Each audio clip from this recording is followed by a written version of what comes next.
Railway ने train से सफर करने वाले लोगों को बड़ा झटका दिया है।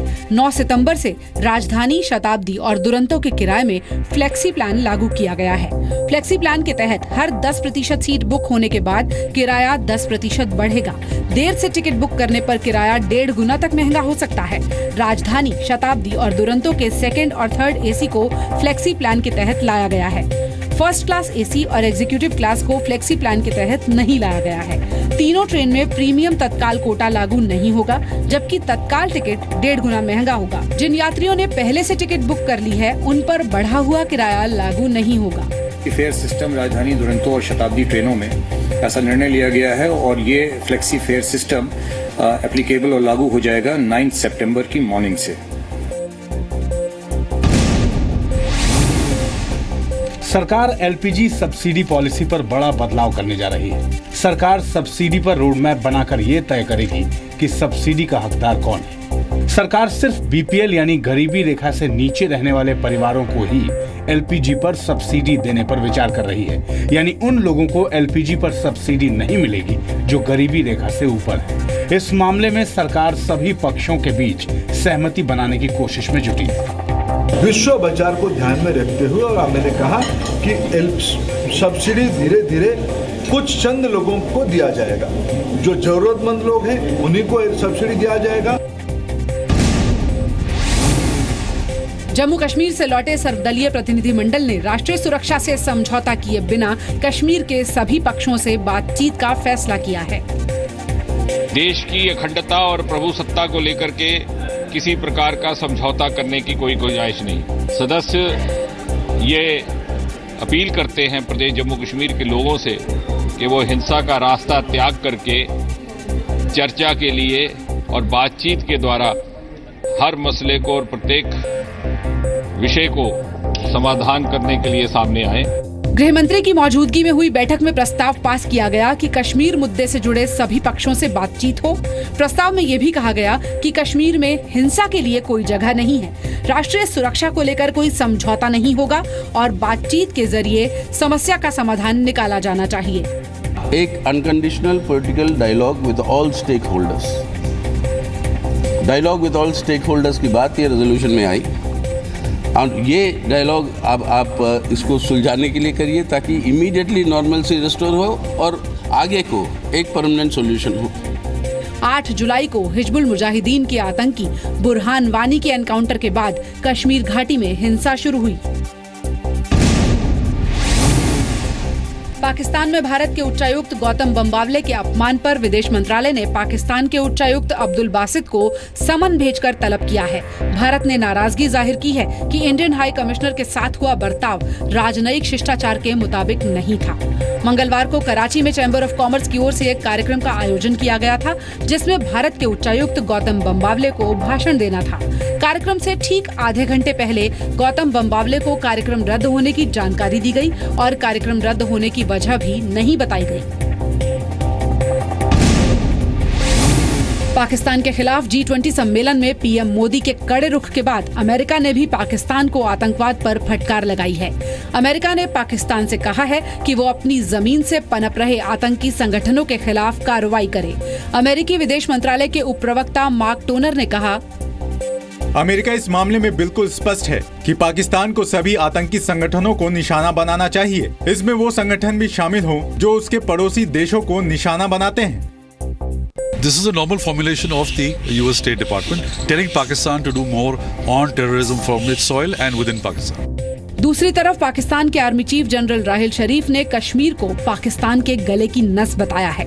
रावलपिंडी में रक्षा दिवस समारोह के दौरान राहिल शरीफ ने ये भड़काऊ बयान दिया। राहिल शरीफ ने ये भी कहा कि पाकिस्तान कश्मीर के अलगाववादियों को समर्थन जारी रखेगा।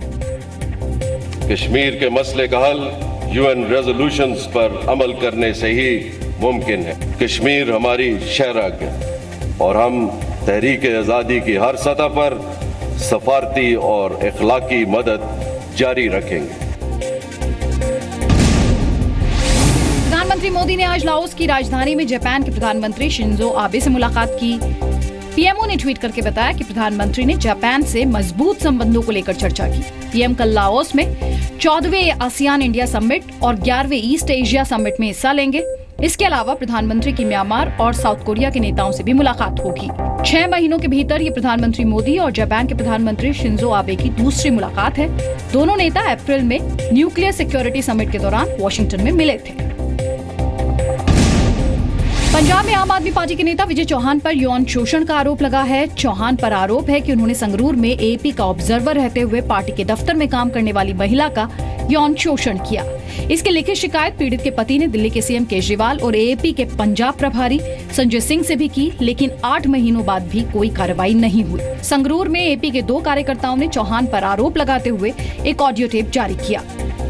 ऑडियो में क्या बात कही जा रही थी कि भाई ऐसा मत करो, नहीं तो पार्टी के लिए बुरा हो जाएगा, आप सोचो, ऐसा मत करो। लेकिन वो कहीं ना कहीं 1 मंथ बाद उसको पैसे देकर वो चीज दबा दी गई। एपी नेता भगवंत मान ने कहा कि उनकी पार्टी को बदनाम करने की साजिश हो रही है। आम आदमी पार्टी बहुत ऊपर जा रही है, तो विरोधी पार्टियों के पास और कोई तरीका नहीं है। भगवंत मान को बदनाम कर दो, उनके साथियों को बदनाम कर दो।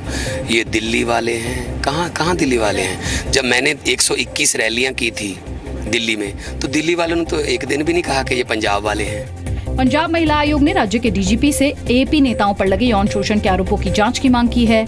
इससे पहले एपी विधायक देवेंद्र सहरावत ने भी पंजाब में टिकट के बदले महिलाओं के यौन शोषण का आरोप लगाया था।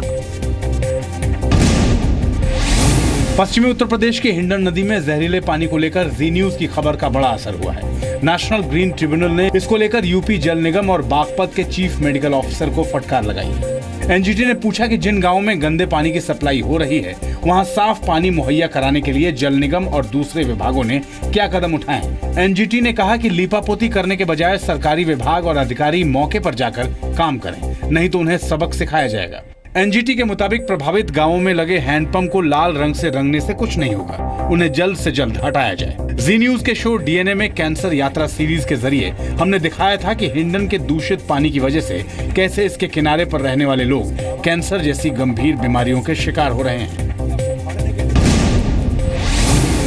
जम्मू कश्मीर के नबील अहमद वानी ने बीएसएफ की असिस्टेंट कमांडेंट वर्क्स की परीक्षा में टॉप किया है। नबील उधमपुर के रहने वाले हैं। स्कूल के बाद मैंने इंजीनियरिंग की, पर बचपन से एक ही एम रखा था कि मुझे डिफेंस फोर्सेस में जाना, देश के लिए सेवा करनी। नबील का कहना है कि वे हमेशा देश की सेवा करना चाहते थे। बीएसएफ में आकर वे आतंकवाद के खिलाफ लड़ना चाहते हैं। मेरा बचपन से यही एम रहा है कि मैं टेररिज्म के खिलाफ कुछ करूं, और मुझे लगता है कि बॉर्डर सिक्योरिटी फोर्स में रह के मैं अपने इस एम को पूरा कर सकता हूं।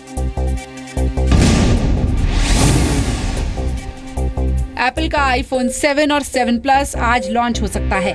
भारतीय समय के मुताबिक रात 10:30 बजे एप्पल के सीईओ टिम कुक अमेरिका के सैन फ्रांसिस्को में आईफोन 7 और आईफोन 7 प्लस लॉन्च कर सकते हैं। एप्पल आज आईफोन के साथ साथ एप्पल वॉच 2 भी लॉन्च कर सकता है। हालांकि भारत में आईफोन 7 और 7 प्लस 26 सितंबर को लॉन्च होने की उम्मीद है। एप्पल आईफोन 7 और 7 प्लस में वायरलेस ईयरफोन्स और 12 मेगापिक्सल का ड्यूअल कैमरा हो सकता है। इस फोन से हेडफोन जैक हटाया जा सकता है, यानी संगीत सुनने के लिए वायरलेस टेक्नोलॉजी का ही प्रयोग करना होगा। नए आईफोन में 2 नए कलर्स पियानो ब्लैक और ब्लू आ सकते हैं। कहा जा रहा है कि भारत में 32 GB के बेस मॉडल की कीमत 63,000 रुपए से शुरू होगी।